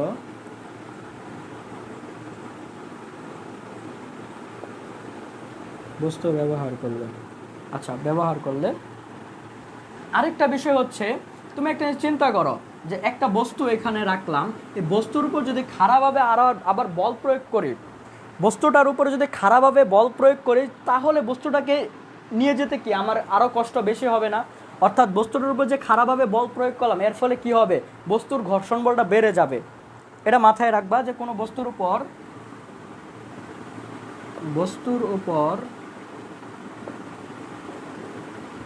খারাপভাবে বল প্রয়োগ করলে ঘর্ষণ বল বেড়ে যায়। এটা একটু মাথায় রাখবো যে বস্তুর উপর যদি খারাপভাবে বল প্রয়োগ করে তাহলে কি হয়, বস্তুর ঘর্ষণ বল বেড়ে যায়। তাহলে বল যদি কমায় নেই তাহলে কি হবে, ঘর্ষণটা কমে যাবে না? তাহলে খারাপভাবে না বলে একটু সুন্দর ভাষায় লিখে যে লম্বভাবে আরোপিত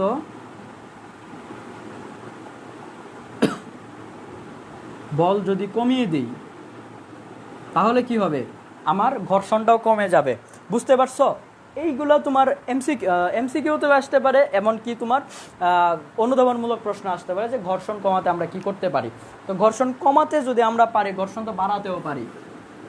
এই কাজগুলো যা করছি তার উল্টা কাজ করলেই তো ঘর্ষণটা বাড়বে, তাই না? যে তল যদি অমসৃণ করি, রাস্তা না বলে তল দেই,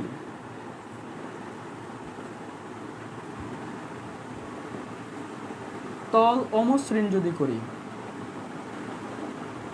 তাহলে কি হবে, তল যদি অমসৃণ করি সেক্ষেত্রে কি হয়ে যাবে, তলটা অমসৃণ হলে ঘর্ষণটা বেড়ে যাবে।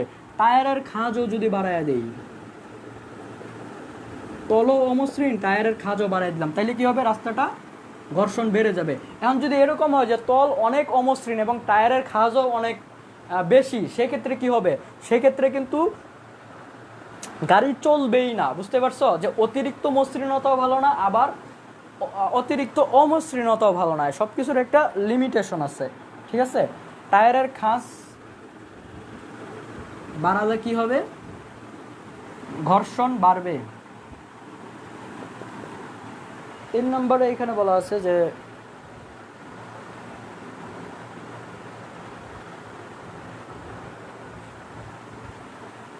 তিন নম্বর বস্তু হচ্ছে যে চাকা। দেখো আমরা কি করছিলাম, চাকা বা রিং যদি আমরা ব্যবহার করতাম, চাকা বা রিং যদি ব্যবহার করতাম তাহলে কি হতো, যে গতি ঘর্ষণ স্থিতি ঘর্ষণ থেকে কি হয়ে যেত, আরও স্থিতি ঘর্ষণ থেকে আমার কি আবর্ত ঘর্ষণের রূপ নিত। আর আবর্ত ঘর্ষণের ক্ষেত্রে কি হইতো, আবর্ত ঘর্ষণ বলটা স্থিতি ঘর্ষণ বলের থেকে অনেক কম।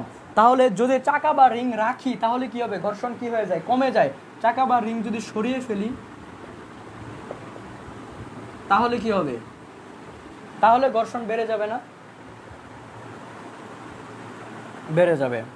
আবার এই জিনিসটাই লিখেছে, লম্বভাবে আরোপিত বল বাড়ালে, লম্বভাবে বল আরোপ করলে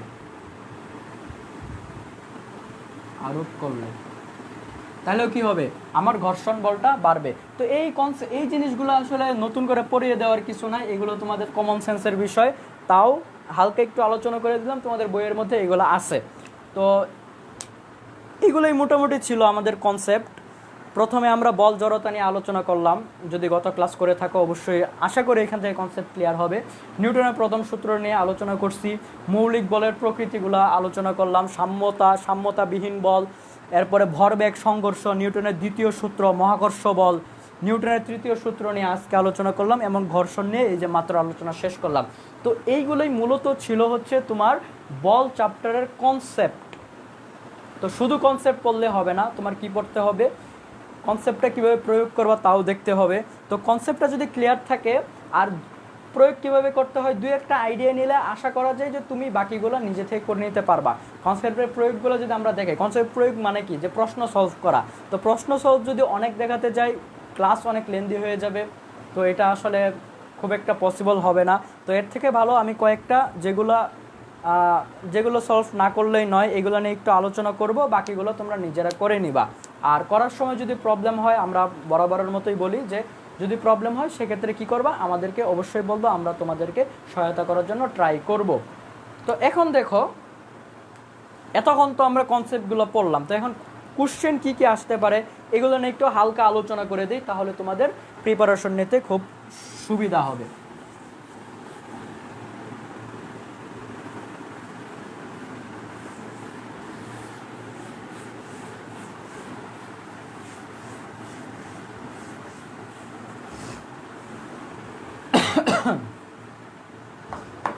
দেখো প্রথম দিন আমরা যেই টপিকগুলো আলোচনা করেছিলাম, যে বল কাকে বলে, জড়তা কাকে বলে, ভরবেগ কাকে বলে, এরপরে স্থিতি জড়তা কাকে বলে, গতি জড়তা কাকে বলে, সাম্য বল কাকে বলে, অসাম্য বল কাকে বলে, এই যে কাকে বলে কিংবা সংজ্ঞাগুলো পড়েছিলাম, এই সংজ্ঞাগুলো তোমাদের মাস্ট পড়তে হবে। সংজ্ঞাগুলো থাকবে হচ্ছে তোমাদের প্রশ্নে ম্যাক্সিমাম ক্ষেত্রে থাকতে পারে, যে বলে দিবে যে জড়তা কাকে বলে, স্থিতি জড়তা কাকে বলে। জড়তা কি, কোনো একটা বস্তু যে অবস্থায় আছে সেই অবস্থায় থাকার প্রবণতাকে কি বলা হয়, জড়তা বলা হয়। তো অবস্থা কি, গতির অবস্থা কি কি হইতে পারে, একটা হয় সে স্থির হবে, নয় সে গতিশীল হবে। তো স্থির বস্তু আজীবন স্থির থাকার প্রবণতাকে বলবো আমরা স্থিতি জড়তা, আর গতিশীল বস্তু আজীবন গতিশীল থাকার প্রবণতাকে বলবো আমরা গতি জড়তা। ঠিক আছে, আশা করি এই কনসেপ্টটা তোমাদের ক্লিয়ার, যে জড়তা কাকে বলে, স্থির জড়তা কাকে বলে, স্থিতি জড়তা কাকে বলে, গতি জড়তা কাকে বলে। এটা আমি গতদিন দেখাইতে ভুলে গেছিলাম, যার ফলে এই মুহূর্তে বলে দিলাম। তো এই টাইপের প্রশ্ন আসতে পারে, যে সংজ্ঞাগুলা, যত সংজ্ঞা পড়ছি, এবার নিউটনের সূত্রগুলা, নিউটন 3টা সূত্র বলছে, এই সূত্রগুলো তোমাদেরকে বলছিলাম, মোটামুটি আমি বুঝিয়ে দেওয়ার চেষ্টা করছি, আশা করি তোমরা বুঝতে পেরেছ।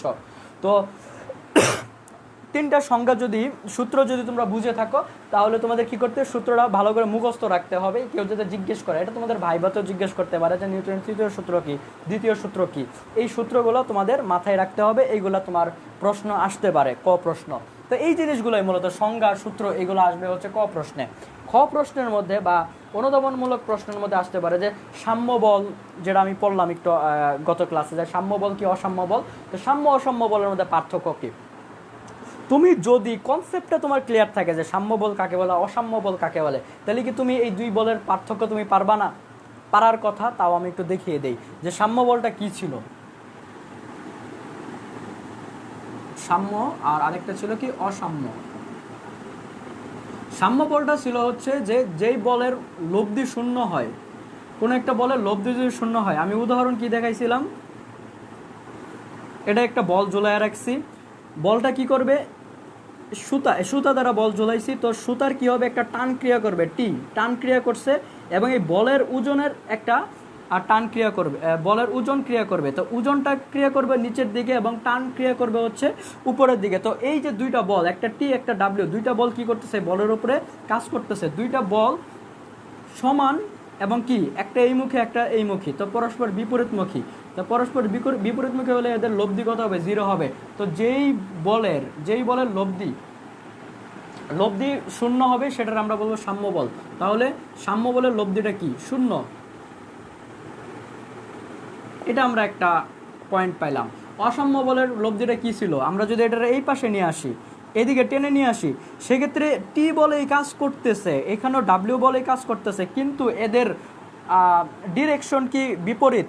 দেখো এটা এই সোজা, সবসময় আমি তো এটা বলছিলাম যে কোনো একটা বল বা কোনো একটা বস্তুর ওজন সর্বাধিক সবসময় কি করবে, নিচের দিকে লম্বাভাবে ক্রিয়া করবে। তাহলে এই বলের ওজনটা নিচের দিকে লম্বাভাবে ক্রিয়া করবে, কিন্তু এই বলের ওজনটা কি করবে, এই বলের এটা কি, এটা হচ্ছে তোমার টান, এই টানটা কি সুতার দিক বরাবর, তো সুতার দিকটা তো এই ক্ষেত্রে সমান, মানে কি বলা যায়, লম্বাভাবে না। তার ফলে কি হবে, এই দুইটা টি আর ডাব্লিউ এর সাংখ্যিক মান যদি সমান হয়ও এদের ডিরেকশনটা সেম না, যার ফলে কি হবে, টি প্লাস ডাব্লিউ নট ইকুয়াল 0, অর্থাৎ অসাম্য বলের লব্ধি কি, শূন্য নয়। ঠিক আছে, অসাম্য বলের লব্ধিটা শূন্য নয়। আর সাম্য বলের ফলে দেখো তো, যখন সাম্য ছিল তখন কি এটা স্থির অবস্থায় ছিল না, উপর দিক দিয়েও একটা বল কাজ করতেছে, নিচের দিক দিয়ে একটা বল কাজ করতেছে, যার ফলে কি দুইটা একটা বল আরেকটা বলকে কি ভেনিশ করে দিচ্ছে, যার ফলে কি এই বলটা কি স্থির অবস্থায় ছিল। অর্থাৎ সাম্য বলের ফলে বস্তু কি থাকবে, স্থির থাকবে, স্থির থাকবে না, বস্তু স্থির থাকবে। অসাম্য বলের ফলে কি হইতো, এই যে এটা যে অসাম্য বল, বলটারে আমি টেনে কি করছি, এখানে ছিল, এখান থেকে টেনে নিয়ে আসছি, টেনে নিয়ে আসার ফলে কি হবে, এখানে আনলে কি সে এখানে পড়ে থাকবে না, সে কি করবে, আবার দুলার শুরু করবে। এই যে দেখো বলটারে আমি এতক্ষণ স্থির ছিল, সে এখানে এটাকে টেনে যখন এই পর্যায়ে আনছি, সে কি হয়ে গেল, গতিশীল হয়ে গেল। তো যার ফলে কি অসাম্য বলের ফলে কি বস্তু কি হয়ে যায়, গতিশীল হয়ে যায়, গতিশীল হয়ে যায়।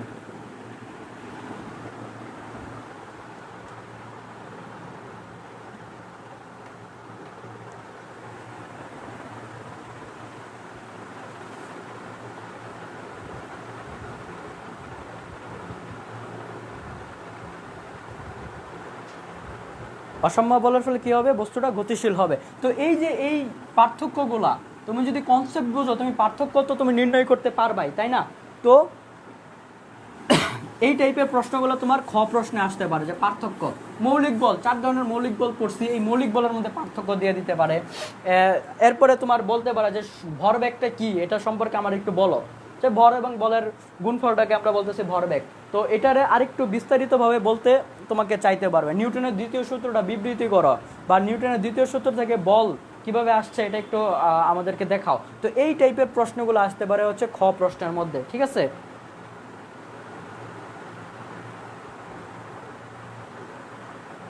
তো এইগুলো তোমার আসবে খ প্রশ্ন। তো ঘ প্রশ্নে কি আসবে, ম্যাথ আসবে, ম্যাথ নিয়ে একটু পরে আলোচনা করতেছি।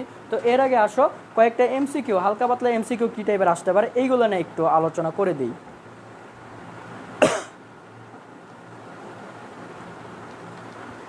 এমসিকিউগুলো ধরো, আমরা তো গতি অধ্যায় যে পড়ছিলাম, গতি অধ্যায়ে যদি তোমরা আমাদের সাথে থেকে থাকো তাহলে অবশ্যই জানবা যে গতি অধ্যায়ে আমি এরকম বলছিলাম যে কোনো একটা মান যদি দেওয়া থাকে এফ কিংবা ভরবেগ পি, এগুলোর কি দিবে, এগুলো তোমার একক, এরপরের মাত্রা, এগুলো নির্ণয় করতে চাইবে, এগুলো জানতে চাইবে, ঠিক আছে। তো বলের মাত্রা কি, বলের মাত্রাটা হচ্ছে তোমার mL/2, ভরবেগের মাত্রা কত, mL/1, এটা কেন আসছে আশা করি এটা নতুন করে তোমাদের বুঝাই দেওয়া লাগবে না। বলটা কি ছিল, F = ma ছিল, অর্থাৎ এর যদি আমি একক নির্ণয় করতে চাই তাহলে কি হবে, meter kg meter per second square. এক্ষেত্রে আমি কি করতে পারি, কেজি মানে এম এর মাত্রা এম, এরপরে হচ্ছে লেন্থের মাত্রা কত এল, এস এর মাত্রা টি ইনভার্স 2। তো এইরকমভাবে ভরবেগেরও কি, ভরবেগ মানে কি এমভি, এমভি এর একক কি কেজি মিটার পার সেকেন্ড। এখান থেকেও কি আসতেছে, মানগুলো আসতেছে, ঠিক আছে। তো একক এবং মাত্রা এই টাইপের প্রশ্নগুলো তোমার কক প্রশ্নেও দিয়ে দিতে পারে, এমনকি এমসিকিউতে খুবই খুবই আসে। তুমি যদি গাইড কিংবা তোমার টেস্ট পেপারগুলো দেখো, দেখবা যে খুব বেশি পরিমাণে আসতেছে। তো এই জিনিসগুলো তোমরা একটু মাথায় রাখবা, একক মাত্রাগুলো ভালো করে পড়বা। তো এই যে আমরা প্রবাহী গতি নিয়ে আলোচনা করছি, প্রবাহী গতি কি, কোন জায়গায় কাজ করে, তরল বায়বীয়। তো যেই বলের কারণে, যেই ঘর্ষণ বলকে কাজে লাগিয়ে, যেই ঘর্ষণ বলকে কাজে লাগিয়ে মাছ পানিতে চলে, সেটা হচ্ছে প্রবাহী, প্রবাহী বলের কারণে, প্রবাহী ঘর্ষণ বলের কারণে। বুঝতে পারছো? তো এরকম কনসেপ্টগুলো সব হয়তো বা তোমার ক্লাসে করিয়ে দেওয়া সম্ভব হয় নাই, কিন্তু কনসেপ্ট ক্লিয়ার থাকলে তোমার কোশ্চেনগুলো সলভ করা তোমার জন্য ইজিয়ার হবে। আর যত প্র্যাকটিস করবা তোমার তত বিষয়গুলো অনেক বেশি ক্লিয়ার হবে। বুঝতে পারছো? এরপরে চলন্ত গাড়ি, চলন্ত গাড়িরা থামায় কোন গতি, এটা তো তোমার আমি বললাম। এই স্থিতি না, স্থিতি কি, স্থিতি হচ্ছে স্থিতিশীল বস্তুর সাথে স্থিতিশীল বস্তুর যে গতিটা, মানে একটা বস্তু স্থির আছে, তাকে ধাক্কা দিলে যেই কষ্টটা লাগতেছে কার কারণে, যেই বিষয়ের কারণে বা যেই বলের কারণে লাগতেছে, এটা হচ্ছে স্থিতি বল, স্থিতি ঘর্ষণ বল। আর গতিশীল বস্তুকে থামানোর যে বলটা, সেটা হচ্ছে গতি ঘর্ষণ বল। তাহলে তোমার প্রশ্ন আসতে পারে যে কোন বলের কারণে, কোন ঘর্ষণ বলের কারণে গাড়ি থেমে যায়, গাড়ির গতি থামে। তো তুমি কি বলবা, তুমি বলবা হচ্ছে যে গতি ঘর্ষণ বলের কারণে গাড়ি থামে। আর আগের দিন আমরা যে মৌলিক বলের প্রকৃতি পড়ছিলাম, এর মধ্যে কি কি পড়ছিলাম, যে কি মহাকর্ষ বল, সবল নিউক্লিয় বল, দুর্বল নিউক্লিয় বল এবং কি তড়িৎচালক বল, এটা নিয়ে আলোচনা করছিলাম। তড়িৎ চুম্বকীয় বল, তো এর মধ্যে সবথেকে দুর্বল কোনটা, মহাকর্ষ বল, এটা নিয়ে আমরা বলছিলাম। তো এই টাইপের প্রশ্ন তোমার আসতে পারে। তো এইগুলো গেল বিষয়, যে সংজ্ঞাগুলো পড়বা, নিউটনের সূত্রগুলো পড়বা, পার্থক্য পড়বা। এগুলো যদি আসে ক খ প্রশ্নতে তুমি আশা করি আটকাবা না। তো আর এমসিকিউর জন্য বেসিকটা তোমার জানা থাকলে এনাফ, এরপরেও বেশি বেশি প্র্যাকটিস করবা, হয়ে যাবে। তো এখন আমরা কয়েকটা ম্যাথ আলোচনা করব এবং এরপরে এই চ্যাপ্টারটা আমি ক্লোজ করে দিব।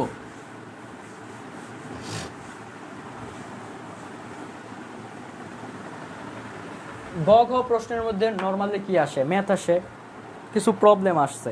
তো এইগুলো নিয়ে একটু আলোচনা করে, যেমন ধরো একটা প্রবলেম আমি লিখি,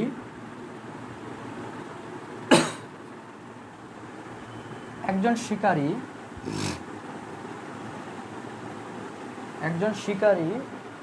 6 কেজি ভরের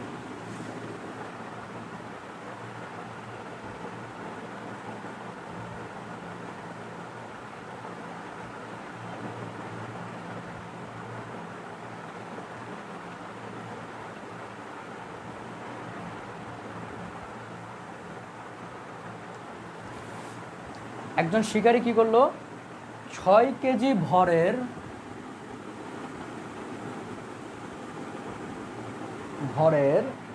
বন্দুক থেকে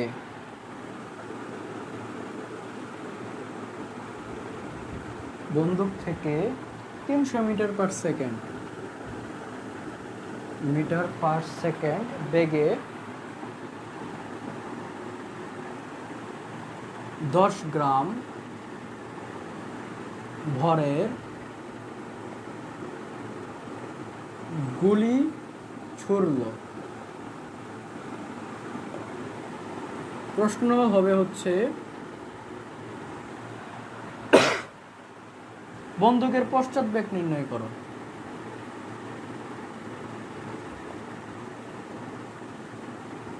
আচ্ছা বন্দুকের পশ্চাতে লিখি, বেগ কত। প্রশ্নটা কি বলছে, একজন শিকারী কি করছে, একজন শিকারী 6 কেজি ভরের একটা বন্দুক থেকে 300 মিটার/সেকেন্ড বেগে 10 গ্রাম ভরের একটা গুলি ছুটছে।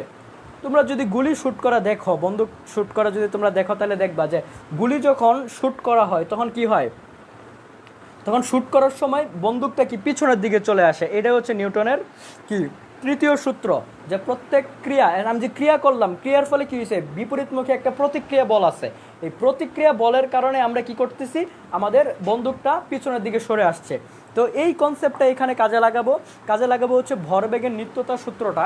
যে ভরবেগের নিত্যতা, এই যে এখান থেকে যে আমরা পড়ছিলাম যে সংঘর্ষের ফলে কি হয়, m1u1 plus m2u2 is equal two m1v1 plus m2v2। গত ক্লাসে এটা দেখাই দিয়েছিলাম ভরবেগের, যে কি হয়, সংঘর্ষের পূর্বে এবং পরে ভরবেগ সংরক্ষিত থাকে, মানে সংঘর্ষের পূর্বে মোট ভরবেগ এবং পরে মোট ভরবেগটা কি হয়, সমান থাকে। তো এই ক্ষেত্রেও যে একটা বন্দুক থেকে যে গুলি ছুটছে, এটাও এক ধরনের সংঘর্ষ। এই সংঘর্ষের পূর্বে এবং পরে ভরবেগটা সমান থাকবে। তো পূর্বে মানে কি, যে বন্দুক এর ভিতরে গুলি ছিল, তখন বন্দুকের বেগ কত ছিল, বন্দুকেরও কোনো বেগ ছিল না, এরপরে গুলিরও কোনো বেগ ছিল না। অর্থাৎ দেখো, বন্দুকের যদি ভরটারে যদি m1 ধরি আমরা, আর গুলির ভরকে যদি আমরা m2 ধরি, যে 10 গ্রাম, অর্থাৎ লিখতে পারছি 10 টু দ্য পাওয়ার -2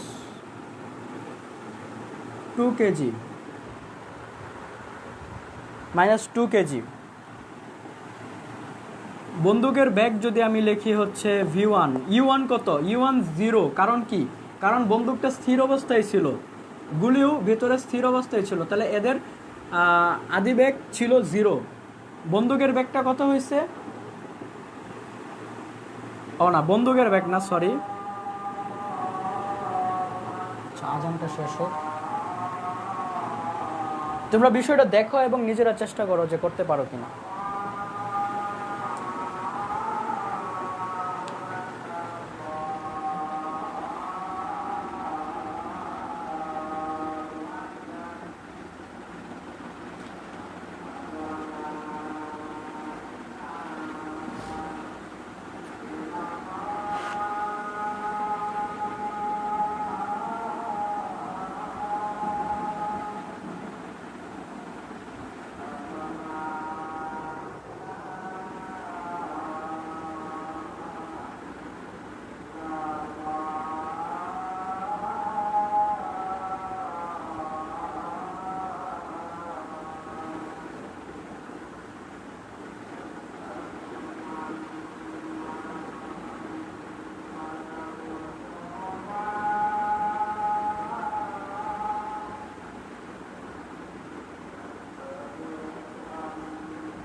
দেখো,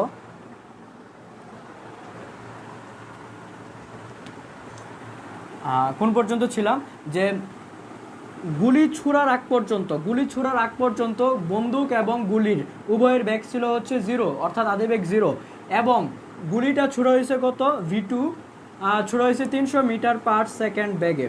মিটার পার সেকেন্ড বেগে গুলিটা কি করছে, ধরো একটা বন্দুক আঁকি জাস্ট, এটা হচ্ছে একটা বন্দুক, হ্যাঁ। তো বন্দুক থেকে গুলি ছুটছে, গুলি যখন ছুটবে তখন বন্দুকটা কি হয়ে যায়, পিছন দিকে চলে আসে। তো এটা তো আমরা জানি নিউটনের তৃতীয় সূত্র অনুসারে পিছনের দিকে চলে আসবে। তো এইটাই কত বেগে সে পিছনের দিকে চলে আসছে এটাই আমার নির্ণয় করতে বলছে, ঠিক আছে। তো এমন m2 is equal two m1 u1 plus m2 u2 is equal two m1 v1 plus m2 v2। তো একটু চিন্তা করো যে বন্দুকেরও আদিবেগ 0, গুলিরও আদিবেগ 0, তার মানে এই আদি অবস্থায় এদের ভরবেগের মোট কত ছিল, মোট ভরবেগ ছিল 0, তাই না। অর্থাৎ এখানে u1 মানে এরকম হইতো যে m1 into 0 plus m2 into 0 is equal to কত, আলটিমেটলি 0। তাহলে আদি অবস্থায় এদের মোট ভরবেগ ছিল 0, তাহলে শুধু থাকে কি m1 v1 plus m2 v2, যেখানে v1টা কি বন্দুকের বেগ, তাহলে বন্দুকের বেগ হবে হচ্ছে এরকম minus m2 v2 divided by m1 minus m1 এর মান কত, m2 কত, m2 হবে হচ্ছে 10 to the power -2 into v2 মানে 306। তাহলে আমি হিসাব করে পাচ্ছি হলো 0.5 -0.5 মিটার পার সেকেন্ড। দেখো তো মাইনাস মানে কি, মাইনাস মানে হচ্ছে যে তুমি বন্দুকের গুলির বেগ যেদিকে, বন্দুকের বেগটা তার উল্টা দিকে, গুলি ছুটছে কোন দিকে, সামনের দিকে, তাহলে বন্দুকটা কোন দিকে যাবে, বন্দুকের বেগটা হবে বিপরীত দিকে। এই কারণে বলা হচ্ছে বন্দুকের পশ্চাৎ বেগ, বন্দুকটা পশ্চাৎ দিকে গেছে বলে বন্দুকের পশ্চাৎ বেগটা আমরা এখানে নির্ণয় করতে চাচ্ছি। তো যদি দেখো এখানে আমরা বেগটা নির্ণয় করছি কত, -0.5 মিটার পার সেকেন্ড, এটা হচ্ছে বন্দুকের বেগ। কিন্তু তুমি যদি আনসার লিখতে যাও এরকম লিখতে পারবা না। দেখো এই জিনিসটা নর্মালি ভুল হয়, এখানে চাইলে স্যারেরা নাম্বার কেটে দিতে পারে। বন্দুকের পশ্চাৎ বেগ ইজ ইকুয়াল টু যদি আমি লিখি -0.5 মিটার পার সেকেন্ড, এটা লিখলে ভুল হবে। বন্দুকের পশ্চাৎ বেগ মাইনাস হবে না, বরঞ্চ মাইনাস হওয়ার কারণে আমি পশ্চাৎ লিখতে পারছি, ঠিক আছে।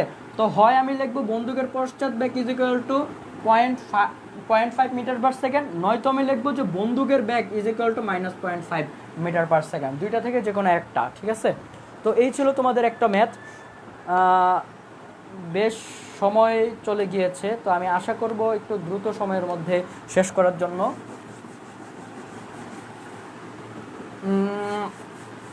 এখন আমরা ঘর্ষণ টপিকটা নিয়ে একটা ম্যাথ করি, কারণ ঘর্ষণ টপিকটা একটু বেশি ইম্পর্ট্যান্ট। আর বাকি তোমরা সবগুলোই পারবা আশা করি ঘর্ষণ টপিকটা নিয়ে আলোচনা করলে, তাহলে বাকিগুলো তোমাদের জন্য খুব একটা কষ্টদায়ক হবে বলে আমি মনে করি না।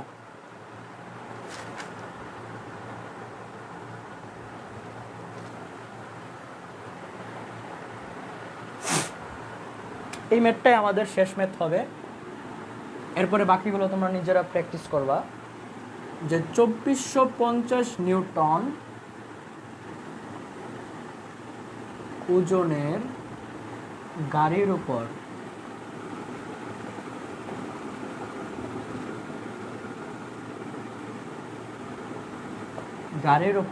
বল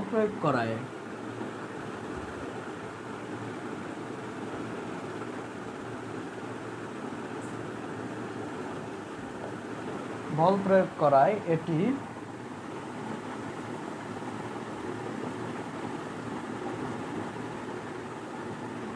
ঘর্ষণযুক্ত রাস্তা দিয়ে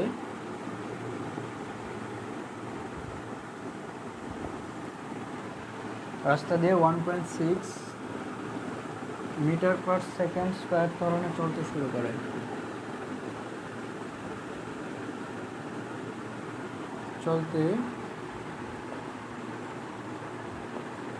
করে। ঘর্ষণ বল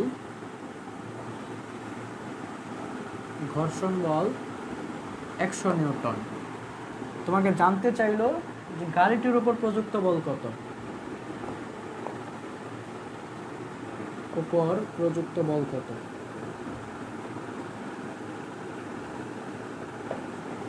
দেখো এখানে প্রশ্নটা কি ছিল,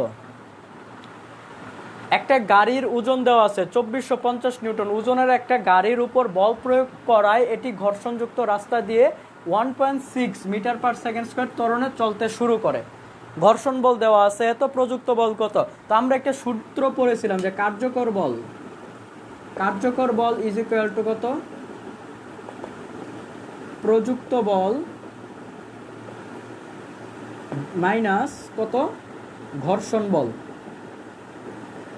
দেখো তো এখানে ঘর্ষণ বল সরাসরি দেওয়া আছে, আমাকে দিয়ে দিছে, চাইছে প্রযুক্ত বল, ঘর্ষণ বল দেওয়া আছে। কার্যকর বলটা একটু নির্ণয় করতে হবে, কি কি কনসেপ্ট দেওয়া আছে। 2450 নিউটন ওজন দেওয়া আছে, আর কি দেওয়া আছে, ত্বরণ দেওয়া আছে। আমরা একটা জিনিস জানি না যে কার্যকর বল F is equal two ma, এটা জানি না। এটা যদি জানি, ওজন যদি দেওয়া থাকে, কোনো একটা বস্তুর ওজন যদি দেওয়া থাকে, ওজন W ইজ ইকুয়াল টু কত, mg। কোনো একটা বস্তুর ওজন দেওয়া থাকলে ওই বস্তুর ভর নির্ণয় করা কি আহামরি কোনো বিষয়? ওজনকে যদি জি দ্বারা ভাগ করি, 2450কে যদি আমি 9.8 দ্বারা ভাগ করি, তাহলে কি পাবো, এম পাবো। আর এম যদি দেওয়া থাকে এবং এম যদি জানা থাকে, আর যদি আমার ত্বরণ দেওয়া থাকে, তাহলে কার্যকর বল নির্ণয় করা তো কোনো বিষয় না, তাই না? তাহলে এমটা কত, এমটা এখানে পাইছি হচ্ছে 250 কেজি। দেখো 250 কেজি এম পাইলাম ভর, তাহলে 250 ইন্টু দেওয়া আছে 1.6 যদি দেওয়া থাকে, তাইলে আমি কি পাবো, কার্যকর বল পাবো। কার্যকর বল কত পাইছি, আচ্ছা এটা একটু হিসাব করে নেবা। 250 ইন্টু 1.6 গুণ করলে কত হয়, এটা হচ্ছে আমার কার্যকর বল। তাহলে আমার আনসারটা কি হবে, আর একটু সুন্দর করে লিখি, কার্যকর বল ইজ ইকুয়াল টু প্রযুক্ত বল মাইনাস ঘর্ষণ বল। তো কার্যকর বলকে এফ দ্বারা প্রকাশ করি, এফ ইজ ইকুয়াল টু প্রযুক্ত বলকে পি দ্বারা প্রকাশ করি, ঘর্ষণ বল এফ কে।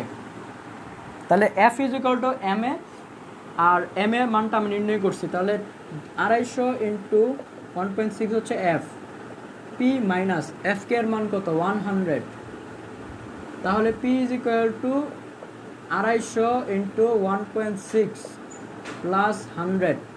এখান থেকে আমি যেটা পাবো সেটাকে আমরা বলবো হচ্ছে প্রযুক্ত বল, ঠিক আছে?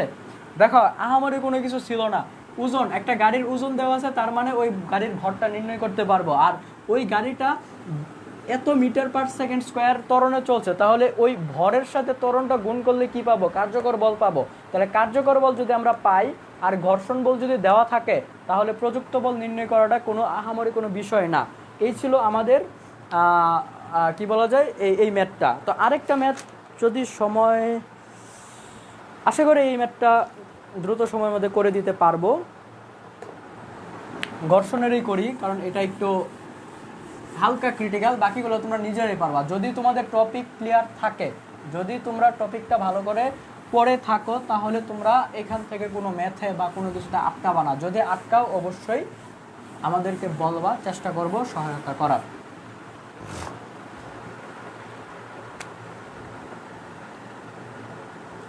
দেখো একটা বক্স দেওয়া আছে, বক্সটা একটা তলের মধ্যে আছে, যেই তলের ঘর্ষণ বল দেওয়া আছে, ঘর্ষণ বল দেওয়া আছে 15 নিউটন। হ্যাঁ 15 নিউটন দেওয়া আছে।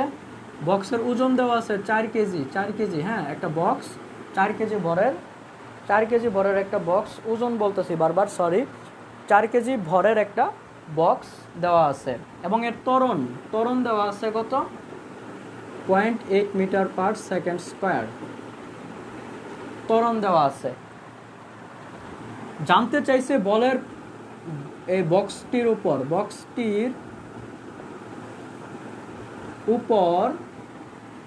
প্রয়োগকৃত বল কত। তুমি দেখো তো এই সেম জিনিসটা একটু আগে করে আসছো না, সূত্রটা কি ছিল, কার্যকর বল ইজ ইকুয়াল টু প্রযুক্ত বল মাইনাস ঘর্ষণ বল। প্রয়োগকৃত বল মানে কি, প্রয়োগকৃত বলটাই মানে প্রযুক্ত বল। তাহলে প্রযুক্ত বল ইজ ইকুয়াল টু কত, কার্যকর বল প্লাস ঘর্ষণ বল। ঘর্ষণ বল আবার দেওয়াও আছে, দেখো কত সুন্দর, এটা কোনো বিষয়? হ্যাঁ, 15 দেওয়া আছে। কার্যকর বল কিভাবে নির্ণয় করে? কার্যকর বল মানে কি? এফ না, F is equal to M A, অর্থাৎ এম কত দেওয়া আছে দেখো 4, এ কত দেওয়া আছে 0.8, তাহলে 4 into 0.8, 4 into 0.8 plus 15 is equal two হবে তোমার প্রযুক্ত বল। আনসারটা কত দেখি লেখা গেছে কিনা, তাহলে হবে হচ্ছে 3.2, P is equal two 3.2 plus 15 is equal two 18.2 Newton. এই ছিল আমার কি বক্সের উপর প্রযুক্ত বল, খুবই সিম্পল ছিল। তো দেখো ম্যাথ আমার ইচ্ছে ছিল আরও কয়েকটা করানোর, কিন্তু তোমরা নিজেরাই করতে পারবা, আহামরি কিছু না। ম্যাথগুলো কোন কোন জায়গা থেকে বেশি আসে আমি বলি, যে ঘর্ষণ থেকে ম্যাথগুলো একটু বেশি আসবে, দেখিয়ে দিলাম এই কয়েকটা কনসেপ্টে, আহামরি কিছু না। এই কার্যকর বল ইজ ইকুয়াল টু প্রযুক্ত বল মাইনাস ঘর্ষণ বল, এই সূত্রটা মনে রাখলে তুমি পারবা। এরপরে তোমার ভরবেগ কিংবা সংঘর্ষ, ভরবেগের সংরক্ষণশীল সূত্র এখান থেকে বেশি আসবে। আর বাকি যেগুলো আছে এগুলো তুমি গতির অধ্যায়টা যদি পড়ে থাকো এই টাইপেরই আসলে, তো তেমন আহামরি কঠিন না। তোমাদেরকে সূত্রগুলো পড়িয়ে দেওয়া হয়েছে, দু একটা ম্যাথ করিয়ে দেওয়া হইলো, কনসেপ্টটা ক্লিয়ার করে দেওয়া হয়েছে। আশা করি এই চ্যাপ্টারটা ক্লোজড। এরপরও যদি তোমাদের মনে হয় যে আরেকটু ডিপলি পড়ানো দরকার, কিংবা আরও যদি তোমার মনে হয় যে আরও কোনো কিছু কনসেপ্ট তোমার সমস্যা আছে, অবশ্যই আমাকে বলবা। আমাদেরকে বললে আমরা চেষ্টা করব আবারও কি বলা যায় আরও এক্সট্রা ক্লাস নেওয়ার জন্য। তো আশা করি দুইটা ক্লাসে যতটুকু পড়িয়েছি এতটুকু তোমাদের জন্য কনসেপ্ট ক্লিয়ারের জন্য এনাফ, বাকিটুকু তোমাদের নিজেদের প্র্যাকটিসের উপরে। গতি চ্যাপ্টার শেষ করার পরে যেই কথাগুলো বলছিলাম সেম কথাটা কি? সেম কথা হচ্ছে যে আমরা তোমাদেরকে জাস্ট একটা লেভেলে নিয়ে যেতে পারবো, রাস্তাটা দেখাই দিতে পারবো, বাকিটা তোমার কাজ করতে হবে, তোমাকে হেঁটে যেতে হবে। তো কনসেপ্ট ক্লিয়ার করে দিলাম, বাকিটা তোমরা প্র্যাকটিস করো। প্র্যাকটিস হয়ে প্রবলেম হলে অবশ্যই আমাদেরকে বলবা, আমরা সলভ করে দেওয়ার চেষ্টা করব। তো এই ছিল আমাদের বল চ্যাপ্টার। তো আশা করি পরবর্তী দিন নতুন কোনো চ্যাপ্টার নিয়ে দেখা হবে। ততক্ষণ পর্যন্ত তোমরা ভালো থাকো, সুস্থ থাকো। আল্লাহ হাফেজ।